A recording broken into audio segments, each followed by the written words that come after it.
Hi everyone and welcome to my new video on Mrs.Craftworld blog posts.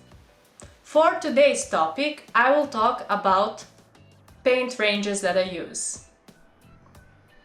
To connect with my previous topic where I talked about brushes that I use and why, today I will talk about paints that I use and make some examples. These can also connect to my previous blog post about how to improve in painting and knowing your mediums. So let's start. I have paper here ready with black and white primer, and I will show you how some of the colors I use work on these kind of surfaces. Here I am. I had to adjust the camera so you can see nicely how some of the paints I use for miniature painting react on most common paint surfaces: black, in this case dark gray, and white. I use these primers mostly and sometimes even some color, but as Marco and I recently started using airbrush as well, it is easy priming in black and white and underpaint with some colors if needed. MRP are the only primers I tried for airbrush use and I loved using them. I will start with Warcolours as they were the first acrylics Marco and I have been using since our studio start, as Warcolours company started around same period. We acquired their colors among first in painting community.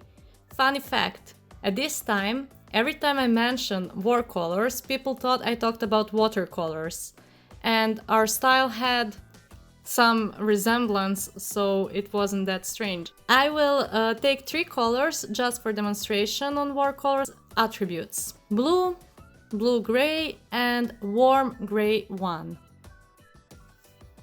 These colors, at least by my experience, can be different in consistency depending on tone. For example, this blue is a bit thinner. General attribute of these paints is their milky, kind of yogurt-like creamy texture and very thin density, even without adding water. And by pulling my brush stroke, I'm getting nice gradient because of this paint nice and creamy structure. If I add water, I can have that thin, nice, very soft and blended layer, keeping that creamy, flat look. Let's quickly try gray. It's a bit more dense than blue, but with the same attributes. We'll do that with light gray as well. This possibility of having nice, creamy and thin layers of paint is the attribute of Warcolours I like the most. Let's go quickly through demo on white background. Notice how saturation isn't changed much. One more good attribute, as well as nice blending because of their creamy texture.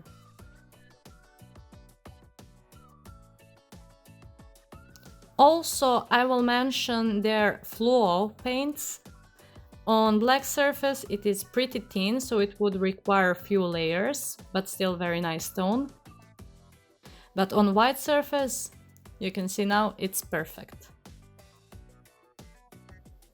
These are the colors that brought our painting to new level. Before scale 75, Marco and I lack these pastel matte tones in painting, and these paints are the ones that we have been using a lot since the first day we got them. With a great combination with Warcolours as they have nice surface finish contrast.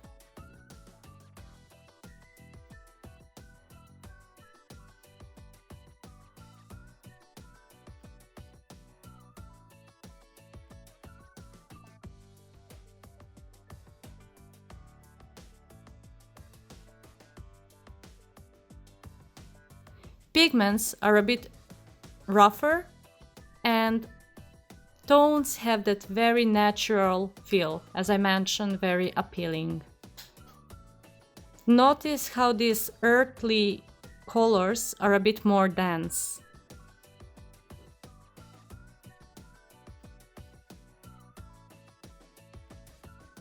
And difference with these thin layers is that the structure is a bit rougher, so the feel is a bit different.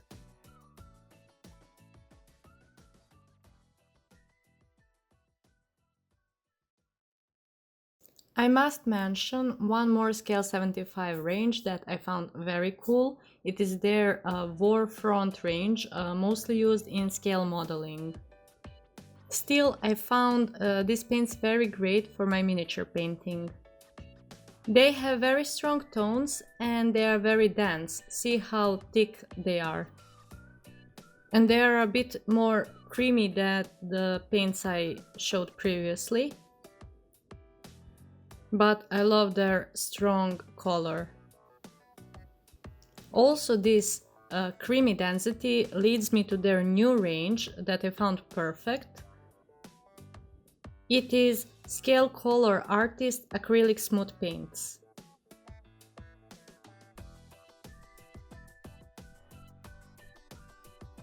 They are dense as well. I guess that leads to this nice design in tubes.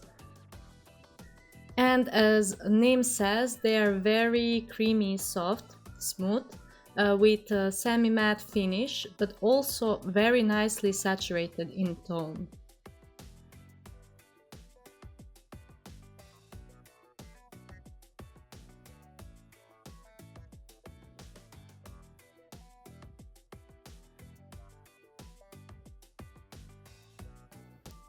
They comes as a variation between attributes I love at Warcolours and attributes I love at scale 75, with difference of that perfect thin layer.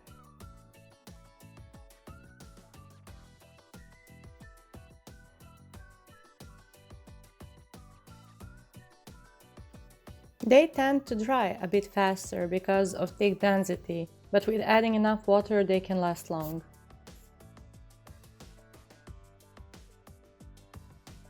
Range I found very cool also is Kimera paints. They are different in density, they are very thin, watery, but with very strong pigment and saturation.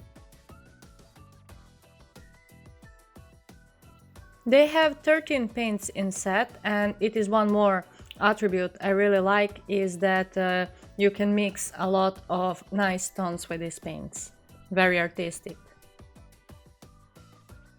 They have strong coverage, and if I add water to this paint, it still has strong coverage. I love using them for underpainting as they can radiate nicely through my endless layers. Let's quickly mention two more ranges I use in my daily painting, as I love using a lot of paints. That is Vallejo. They have two ranges as well. Model colors for scale painting and historical figures as they are more natural, and game paints for figure painting and gaming figures in 28mm scale. Of course, I'm not using them in order as they are foreseen or provided, but for their attributes. It happened that I took this liver green tone for this demonstration. It is dense and creamy, but as you can see, it's still more pastel when it comes to strong saturation as in the previous paint I showed you. But density and certain attributes depends on their sets. And for the end, of course, I still use some Citadel paints, mostly tones that I found as favorites, as for example this Macragge blue. This is the perfect base paint, but I love using it for layering. And this tone of paint is just perfect. Sorry for speeding up some parts of the video, but I tried to make it short as possible, and I had a lot to show, as you can see. I hope this video was helpful to you, at least as an insight for the paints I use. Let me know what you think about this video in the comments below. Also, if you have some topics you would like me to cover in some of my next videos, let me know. Thank you all for watching, and if you like this video, please subscribe to my channel so you will not miss the next videos I am preparing for you guys. See you in the next one. Bye! I will leave links about paints I showed you in this video, as well as links to Marco's and my works at Craftworld Studio, so you can check them below this video. Thank you again for watching.